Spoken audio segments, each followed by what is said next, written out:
Hello everyone, ಇದು Varamahalakshmi ಹಬ್ಬದ್ದು preparation ವಿಲಾಗು. ತುಂಬ ಲೇಟಾಗಿ ಪೋಸ್ಟ್ ಮಾಡ್ತಾಯಿದ್ದೀನಿ. ಎಡಿಟಿಂಗ್ ಮಾಡೋದೆಲ್ಲ ತುಂಬ ಲೇಟ್ ಆಯಿತು, ಸೊ ಹಂಗಾಗಿ ಇವಾಗ ಪೋಸ್ಟ್ ಮಾಡ್ತಾಯಿದ್ದೀನಿ. ನಾನು ಹಿಂಗೆಲ್ಲ ಪ್ರಿಪ್ರೇಷನ್ ಮಾಡಿಕೊಂಡೆ ನಮ್ಮನೆ ವರಮಹಾಲಕ್ಷ್ಮಿ ಹಬ್ಬಕ್ಕೆ. ಎಷ್ಟು ದಿನ ಮುಂಚೆ ನಾನು ಇದನ್ನೆಲ್ಲ ಮಾಡ್ಕೊತೀನಿ ಅಂತ ನಿಮ್ಮ ಜೊತೆ ಈ ವಿಡಿಯೋದಲ್ಲಿ ಶೇರ್ ಮಾಡ್ತಾಯಿದ್ದೀನಿ. ಇದು ಬುಧವಾರ ಅಂದರೆ ಶುಕ್ರವಾರ ಹಬ್ಬ ಇತ್ತಲ್ಲ, ಸೊ ನಾನು ಬುಧವಾರ ದೇವ್ರ ಮನೆಯೆಲ್ಲನೂ ಕ್ಲೀನ್ ಮಾಡ್ಕೊತಾ ಇದ್ದೀನಿ. ಫುಲ್ಲು ದೇವ್ರ ಮನೆಯಲ್ಲಿ ಏನೇನಿದೆ ಫುಲ್ಲು ಎಲ್ಲನೂ ಎದ್ಬಿಟ್ಟು ನೀರಿಗೆ ಸ್ವಲ್ಪ ಗಂಜಲ ಮತ್ತು ಒಂಚೂರು ಸೋಪ್ ಆಯಿಲ್, ಒಂದು ಡ್ರಾಪ್ ಅಷ್ಟು ಸೋಪ್ ಆಯಿಲ್ ಹಾಕ್ಕೊಂಡು ನೀಟಾಗಿ ಎಲ್ಲನೂ ಒರೆಸ್ಕೊತೀನಿ. ಏನಾದರೂ ಸ್ಟೈನ್ಸ್ ಏನಾದರೂ ಇದ್ದರೆ ಸ್ವಲ್ಪ ಸೋಪ್ ಪುಡಿ ಹಾಕ್ಕೊಂಡು ಕ್ಲೀನ್ ಮಾಡಿಕೊಂಡು ಎಲ್ಲ ಒರೆಸ್ಕೊತೀನಿ. ಮತ್ತು ನಾನು ಬೆಳ್ಳಿ ಸಾಮಾನು ಮತ್ತು ಹಿತ್ತಾಳೆ ಪಂಚಲೋಹದ್ದು ಎಲ್ಲನೂ ಯಾವ ರೀತಿ ಕ್ಲೀನ್ ಮಾಡ್ತೀನಿ ಅಂತ ಈ ವಿಡಿಯೋದಲ್ಲಿ ಶೇರ್ ಮಾಡ್ತೀನಿ.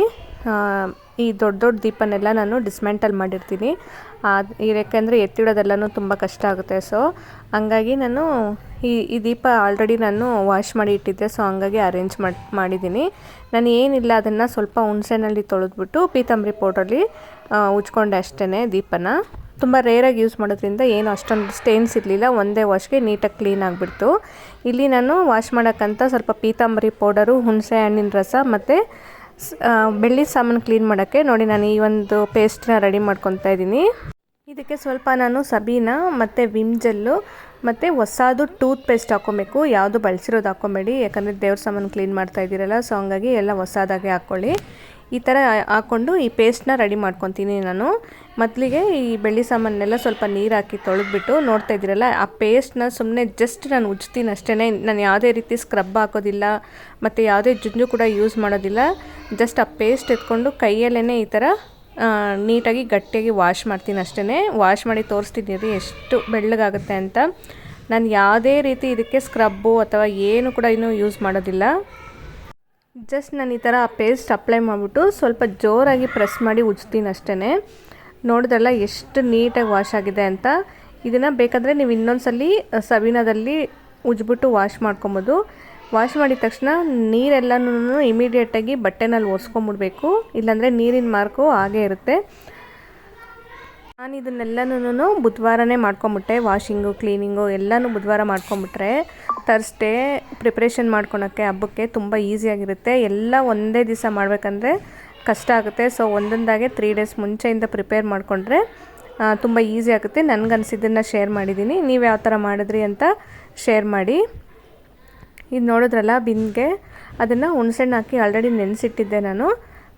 ಮತ್ತು ಅದನ್ನು ಪೀತಾಂಬರಿ ಪೌಡ್ರಲ್ಲಿ ಉಜ್ಜಿದ್ದೀನಿ ಅಷ್ಟೇ.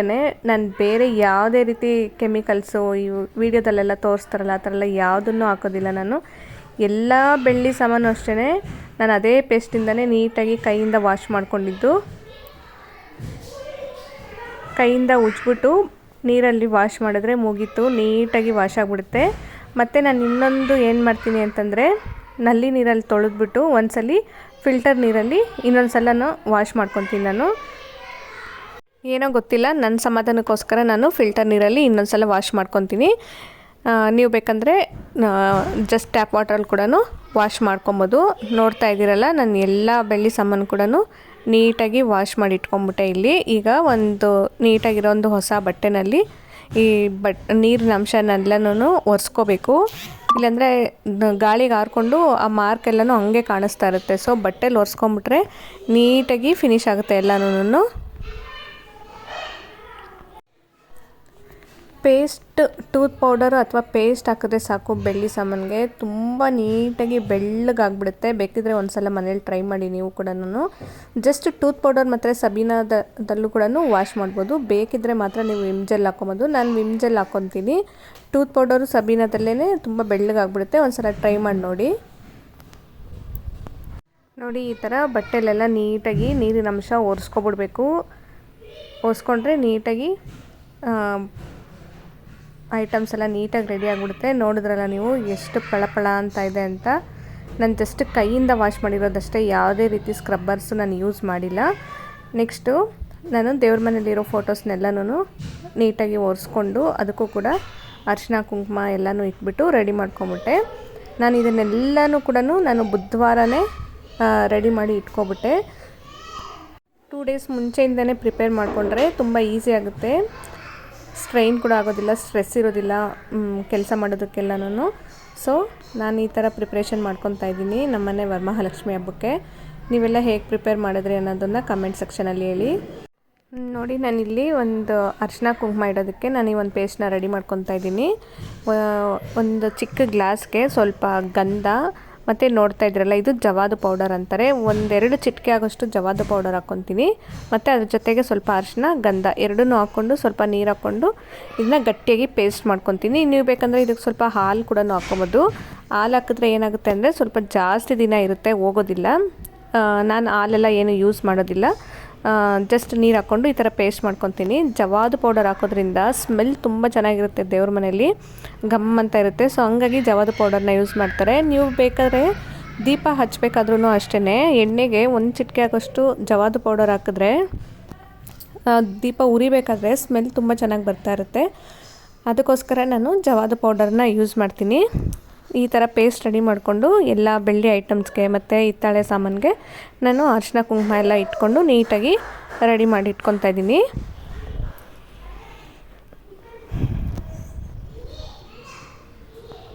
ನಂಗೆ ಇದನ್ನೆಲ್ಲ ಅರ್ಜೆಂಟಾಗಿ ಮಾಡೋದಕ್ಕೆ ಇಷ್ಟ ಆಗಲ್ಲ. ಸೊ ಹಂಗಾಗಿ ನಾನು ಟೈಮ್ ತೊಗೊಂಡು ತುಂಬ ನಿಧಾನಕ್ಕೆ ಮಾಡ್ಕೊತೀನಿ. ಎಲ್ಲನೂ ಪರ್ಫೆಕ್ಟಾಗಿ ಬರೋದಕ್ಕೆ ನಾನು ತುಂಬ ಟ್ರೈ ಮಾಡ್ತೀನಿ. ಸೊ ಹಂಗಾಗಿ ನಾನು ಸ್ವಲ್ಪ ಸ್ಲೋ ಆಗಿ ನಿಧಾನಕ್ಕೆ ಮಾಡ್ಕೊತೀನಿ ಎಲ್ಲನೂ.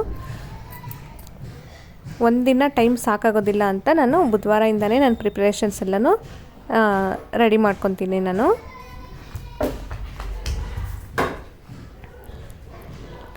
ಮತ್ತು ದೇವ್ರ ಫೋಟೋ ಎಲ್ಲನೂ ಅರೇಂಜ್ ಮಾಡಿಬಿಟ್ಟು ದೇವ್ರ ಫೋಟೋಗೂ ಸಹ ನಾನು ಕುಂಕುಮ ಎಲ್ಲ ಇಟ್ಕೊಂಡು ರೆಡಿ ಮಾಡಿಕೊಂಡೆ. ಮತ್ತು ಈ ಪೀಠೆ ನೋಡ್ತಾ ಇದ್ದೀರಲ್ಲ ನೀವು, ನಾನು ಈ ಥರ ವರಮಹಾಲಕ್ಷ್ಮಿ ಹಬ್ಬಕ್ಕಂತಲೇ ನಾನು ರೆಡಿ ಮಾಡಿಸ್ಕೊಂಡಿದ್ದೀನಿ. ನಾವು ಮನೆ ಕಟ್ಟಬೇಕಾದ್ರೇ ಈ ಥರ ಪ್ಲ್ಯಾನ್ ಮಾಡಿ ನಾನು ಮಾಡಿಸ್ಕೊಂಡೆ. ಹಬ್ಬ ಮಾಡೋದಕ್ಕೆಲ್ಲ ತುಂಬ ಚೆನ್ನಾಗಿರುತ್ತೆ ಅಂತ ಹೇಳಿ. ಇದು ತುಂಬ ಪೋರ್ಟಬಲ್ ಆಗಿದೆ. ನಾನು ಹಬ್ಬದ ಟೈಮಲ್ಲಿ ಮಾತ್ರ ಯೂಸ್ ಮಾಡ್ತೀನಿ, ನಾರ್ಮಲ್ ಡೇಸಲ್ಲಿ ಯೂಸ್ ಮಾಡಲ್ಲ, ಎತ್ತಿಟ್ಬಿಟ್ಟಿರ್ತೀನಿ. ಈ ಥರ ಸ್ಟೆಪ್ ಬೈ ಸ್ಟೆಪ್ ಇದ್ದರೆ ಲಕ್ಷ್ಮಿ ಕೂರ್ಸೋಕ್ಕೆಲ್ಲನೂ ಡೆಕೋರೇಷನ್ ಮಾಡೋದಕ್ಕೆಲ್ಲನೂ ತುಂಬಾ ಚೆನ್ನಾಗಿರುತ್ತೆ. ಸೊ ಹಂಗಾಗಿ ನಾನು ಇದನ್ನು ಮಾಡಿಸ್ಕೊಂಡೆ. ಇನ್ನು ಬುಧವಾರ ಈ ಥರ ವಾಷಿಂಗು, ಕ್ಲೀನಿಂಗ್, ದೇವ್ರ ಮನೆ ಕೆಲಸ ಎಲ್ಲ ಪೂರ್ತಿ ಮುಗಿಸ್ಕೊತೀನಿ. ಇನ್ನು ಗುರುವಾರ ಫ್ಲವರ್ಸ್ ಶಾಪಿಂಗು ಮತ್ತು ಫ್ರೂಟ್ಸ್ ಶಾಪಿಂಗು ಈ ಥರ ಎಲ್ಲ ಇರುತ್ತಲ್ಲ. ಸೊ ಹಂಗಾಗಿ ಬುಧವಾರ ಎಲ್ಲ ರೆಡಿ ಮಾಡಿ ಇಟ್ಕೊಂಡ್ಬಿಟ್ಟಿರ್ತೀನಿ. ಮತ್ತು ಗುರುವಾರ ನೈಟ್ ನೋಡಿ ಇಷ್ಟು ಮಾತ್ರ ನಾನು ಲಕ್ಷ್ಮಿಗೆ ಅಲಂಕಾರ ಮಾಡಿ ಮಡಗಿರ್ತೀನಿ. ಬೆಳಗ್ಗೆ 3 ಗಂಟೆಗೆ ಎದ್ದು ಮತ್ತು ಕಲಶ ಪ್ರತಿಷ್ಠಾಪನೆ, ಅಲಂಕಾರ ಎಲ್ಲನೂ ಮುಗಿಸ್ಕೊತೀನಿ. ಇಷ್ಟೇ ನನ್ನ ಪ್ರಿಪ್ರೇಷನ್ಸು. ನಿಮ್ಮ ಪ್ರಿಪ್ರೇಷನ್ ಹೇಗಿತ್ತು ಅಂತ ಕಮೆಂಟ್ ಮಾಡಿ. ಮತ್ತು ಶುಕ್ರವಾರ ಬೆಳಗ್ಗೆ ಬೇಗನೆ ಎದ್ಬಿಟ್ಟು ನಾನು ಬ್ರಾಹ್ಮಿ ಮುಹೂರ್ತದಲ್ಲೇ ಪೂಜೆನ ಮುಗಿಸ್ಕೊತೀನಿ. ಪೂಜಾ ಟೈಮಿಂಗ್ಸು ಬೇರೆ ಬೇರೆ ಇರುತ್ತೆ, ಆದರೆ ನಾನು ಪ್ರತಿ ವರ್ಷವೂ ಬ್ರಾಹ್ಮಿ ಮುಹೂರ್ತದಲ್ಲೇ ಪೂಜೆನ ಮುಗಿಸ್ಕೊಬಿಡ್ತೀನಿ. ಅಂದರೆ ಒಂದು 5 ಗಂಟೆ ಒಳಗಡೆ ನಮ್ಮ ಮನೆಯಲ್ಲಿ ಲಕ್ಷ್ಮೀ ಪೂಜೆ ಆಗೋಗ್ಬಿಟ್ಟಿರುತ್ತೆ.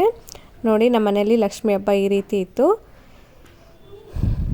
ಈ ರೀತಿ ಅಲಂಕಾರ ಮಾಡಿ ನಾನು ಲಕ್ಷ್ಮಿ ಹಬ್ಬನ ಈ ವರ್ಷ ಮಾಡಿದ್ದೆ.